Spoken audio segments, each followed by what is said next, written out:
A-t-on jamais reproché à un artiste qui fait un tableau de ne pas s'inspirer de règles établies a priori, nous demande Sartre dans L'existentialisme est un humanisme. La suite du propos de Sartre nous permet de comprendre qu'ici, on a affaire à une question purement rhétorique qui a plus vocation à dénoncer qu'à questionner. Je cite.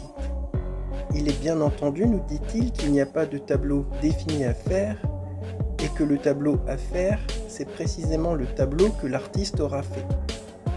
Ici, Sartre lie la question de l'art à la notion de devoir. Il nous dit en fait que l'art n'a pas à s'inspirer de règles établies a priori. Poursuivant sa pensée, Sartre s'engage sur une autre réflexion et nous dit que s'il n'y a pas de valeur esthétique a priori qui préside au processus créatif, il y a néanmoins des valeurs qui se voient ensuite dans la cohérence du tableau. Pour Sartre, cette cohérence et ces valeurs résultent d'un work in progress par lequel l'artiste et l'œuvre se codéterminent pendant le processus créatif. Cela, nous pouvons le comprendre à travers l'exemple de Picasso sur lequel il s'appuie.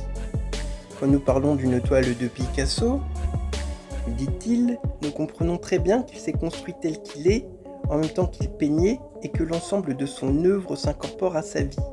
Ainsi, pour Sartre, il n'y a pas de valeur a priori qui préside à la création artistique, mais un work in progress dans lequel l'œuvre et l'artiste évoluent mutuellement, dans un devenir qui les codétermine à un point tel que la vie d'un artiste s'incorpore à son œuvre, laquelle, une fois achevée, révèle des valeurs et une cohérence qui ne s'appuient sur aucun a priori.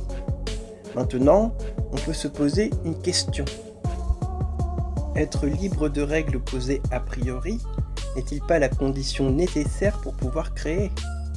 Dites-moi ce que vous en pensez en commentaire.